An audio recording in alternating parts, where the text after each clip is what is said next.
నీ పేరేమిటమ్మా? వాగ్దేవ్ అండి. 2 ఏళ్ల క్రితం నావి 2 ఉత్తరాలు మీ పత్రికలో పడ్డాయి, గుర్తులేదు?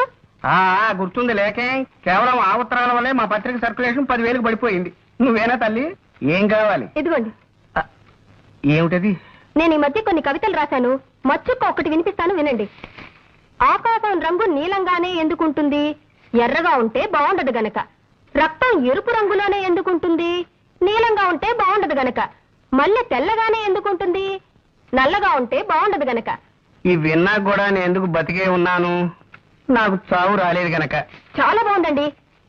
ఈ వాక్యాన్ని కూడా కలుపుతాను, వీటిని మీ పత్రికలో వేయించండి. వీటిని ఇక్కడే ఉంచుతాను. మేము ఇంకా పత్రిక నడపలేం అని గట్టిగా నిర్ణయించుకున్నాక మీ కవితలు చివరి సంచికలో వేస్తాం. అవి రిలీజ్ అయ్యేసరికి మేము ఏ ఆఫ్రికానో అండమాన్సో పారిపోతాం. ఇవి ఇక్కడే ఉంచుతానమ్మా. థ్యాంక్స్ అండి.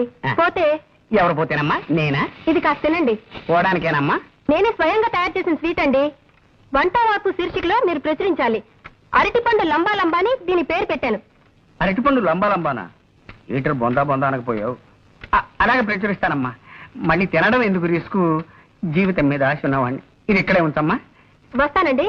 వచ్చేసరి ఇంకొన్ని కవితలను స్వీటు తెస్తాను. మళ్ళీ మీరు ఎప్పుడు వస్తారో ముందుగా చెప్తే ఆ రోజున సెలవు పెట్టుకుంటాను. అబ్బే, సెలవు పెట్టి మరీ వినాల్సిన అవసరం లేదండి. ఆఫీసులోనే విందురు గాని. వస్తానండి.